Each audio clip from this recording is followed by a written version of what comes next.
Fala galera, beleza? Aqui é Pedro Ponzo da Arte dos Quadrinhos e estou começando uma nova série de arte final aqui no meu canal, tá?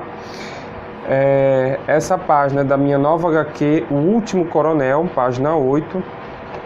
Você vê que a página já está toda desenhada aqui, certo? Essa HQ eu estou fazendo em parceria, um projeto em parceria com a Prefeitura de Limoeiro, uma cidade importante aqui do interior de Pernambuco, tá? Por enquanto eu só vou falar isso, mais pra frente eu posso dar mais detalhes.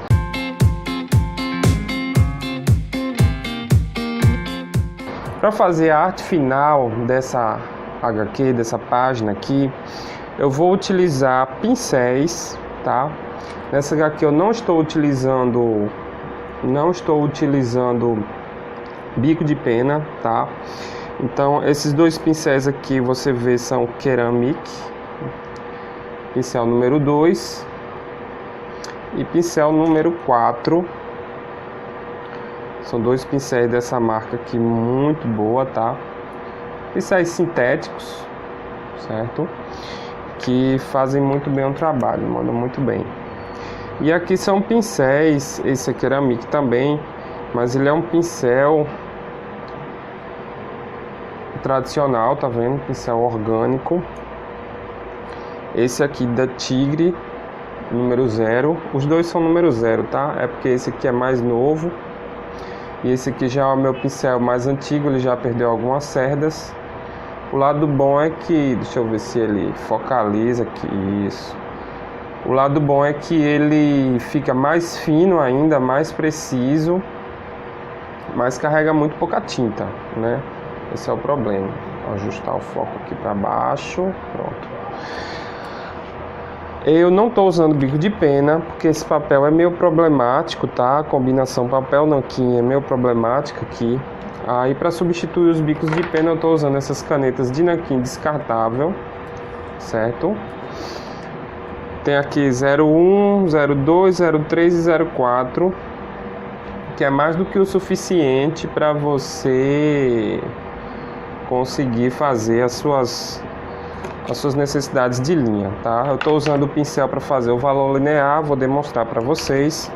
O nanquim que eu estou usando é esse aqui, nanquim Trident, tá? Super nanquim profissional, Trident. É um profissional intermediário, tá? E é importante você ter em mãos um copo com água, um papel, um guardanapo ou qualquer outro tipo de papel absorvente. E tem um borrão também para você poder modelar a ponta do pincel, ok?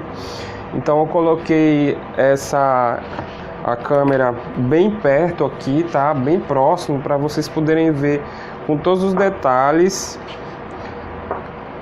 o desenvolvimento do trabalho, certo? Porque é uma coisa muito sutil, é uma coisa não digo microscópica, tá? Mas é uma coisa milimétrica até, é algo que precisa de uma precisão, exige uma precisão milimétrica. E aí vamos lá, vamos pegar aqui o nanquim.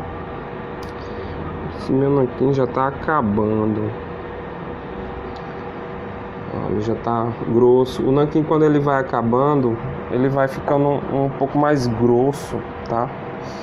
Mas isso não tem problema, às vezes é até bom, porque ele deixa uma marca mais forte.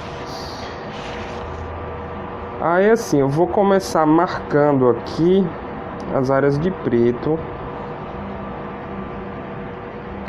Marcando essas áreas de preto para poder dar o volume, um volume bem definido à figura. Aí, como o pincel ele já tem um valor linear próprio, você controlando a pressão, tá vendo? Você já faz aqui a modelagem da sombra. Isso é uma coisa que você não pode fazer com o bico de pena, tá? O bico de pena ele não aguenta esse tipo de pressão, esse tipo de espessura do traço, tá? Essa é uma das vantagens de você desenhar com pincel ao invés de desenhar com o bico de pena. O problema do pincel é que ele deixa uma marca muito suave no papel. Como a marca dele é suave, ele tem um pouco atrito, o que acontece? O nanquim ele fica numa camada muito superficial do papel. O nanquim ele não é absorvido profundamente como ele é absorvido com o bico de pena. Porque o bico de pena, quando você desenha com ele no papel, ele arranha um pouco o papel, então ele machuca o papel, ele cria um sulco no papel, e esse sulco, esse arranhado, vamos dizer assim, ele faz com que o nanquim seja absorvido mais profundamente no papel. Aí o que é que isso acarreta? Acarreta o seguinte, meu irmão, quando você for apagar o lápis, esse aqui eu vou usar para enxugar. Quando você for apagar o lápis com a borracha, ele vai correr o risco, você vai correr o risco, tá? De apagar um pouco do nanquim também, porque esse nanquim, como eu falei, não foi bem absorvido, ele ficou a nível mais superficial. Então é um dos contras, tá? Vamos dizer assim, de você usar o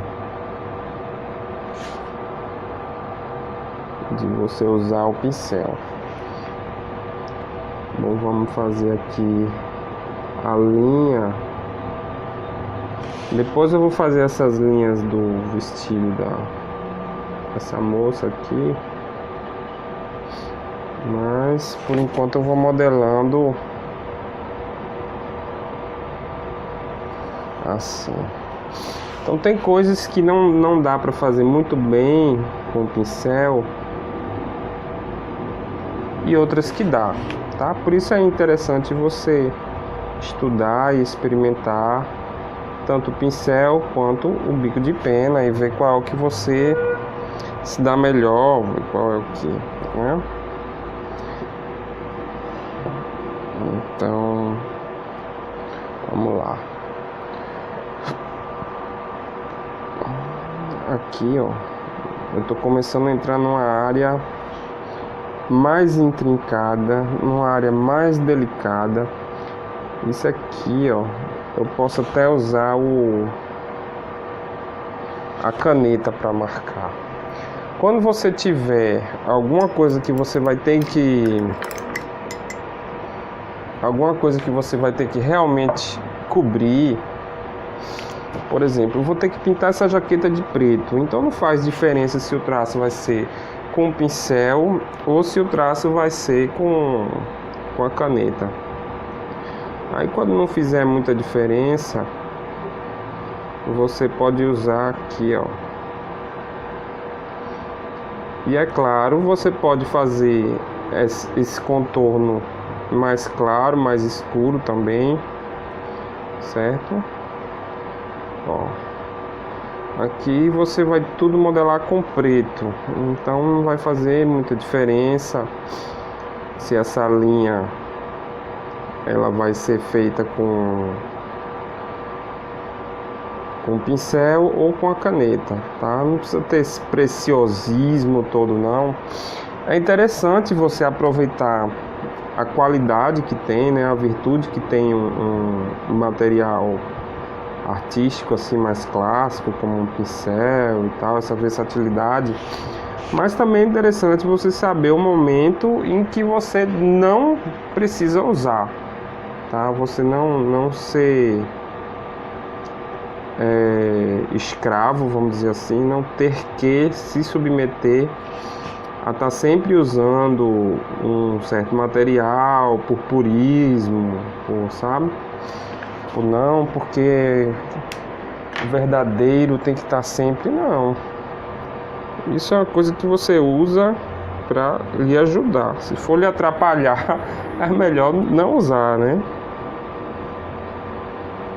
Isso parece óbvio, mas tem alguns artistas que são mais puristas por aí, que assim, por mais, não, é mais difícil, mas mesmo assim, às vezes eu me comporto assim, né? Principalmente com arte digital. Eu digo, não, é mais difícil fazer à mão, mas eu ainda acho que é importante, porque é melhor. Então, para mim também não é só purismo, é uma questão de ter uma arte original, para mim ainda é importante, tá? Então, se não for para ficar com o original, às vezes quando tem uma encomenda de uma ilustração, que é uma coisa mais rápida assim, eu faço tudo no digital, meu irmão.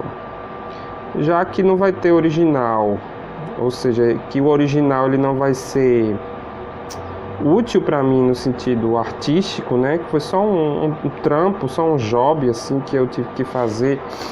Peguei o dinheiro e acabou. Então, meu irmão, é tudo no digital. Não tem purismo nessa hora não. Mas quando é um trabalho mais pessoal, mais autoral, aqui apesar de eu estar sendo contratado para fazer HQ, eu tenho total liberdade criativa. Então o pessoal é super tranquilo nesse sentido, né, de que eu posso desenvolver a minha arte, eles dão orientação, mas na hora de criar a arte, quem define como vai ficar sou eu, né, o artista, né? Isso é bem inteligente da parte deles, porque eles cuidam só da parte mais política, burocrática, né, da administração da coisa. E eu cuido da parte do desenho, da criação artística, né? Então isso faz com que o projeto vá se desenrolando melhor, tudo. Bom, a gente já chegou aqui nos 10 minutos, mais de 10 minutos de vídeo. Eu vou prolongar mais um pouquinho, tá? Porque eu acho interessante fazer em tempo real, justamente agora que eu vou começar as rachuras, tá? Vamos lá. Aqui eu tô modelando. Eu vou deixar espaço para essa rachura aqui. Aqui, ó, eu vou modelando com o pincel. Você vê que o pincel ele tem um grande poder de cobertura para esse tipo de trabalho. Tá vendo que tem bastante sombra? Ele é muito bom, muito bom. Ó, rachurazinha bem pequenininha, mas estou fazendo com pincel.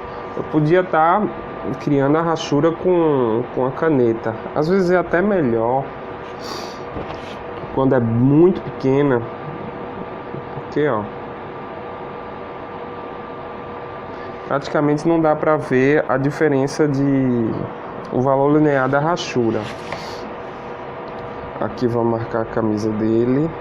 Ó, puxa aqui, pega a área de sombra, vai marcando, tá vendo? Pega aqui, ó. Aqui como a área de luz, tem a linha mais fina, que a luz tá vindo aqui de cima.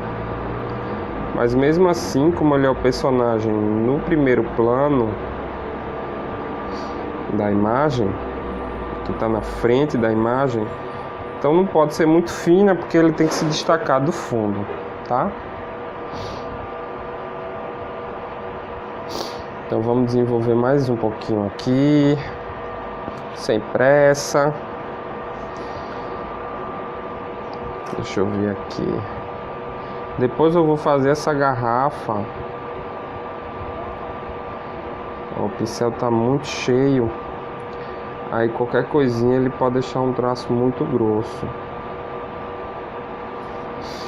Quando vem para a parte de desenhar a mão, não a mão, mas desenhar os dedos, é muito difícil fazer com pincel, tá? Porque os dedos eles têm essa curva deles, essa curva mais rombuda do dedo, essa parte da ponta dos dedos. É muito difícil de fazer com pincel, tá? Porque ele tem um movimento mais retilíneo, por assim dizer. Então eu deixo as mãos para fazer com calma depois. Aqui eu podia estar fazendo com a caneta, tá vendo? Porque vai ser tudo pintado de preto.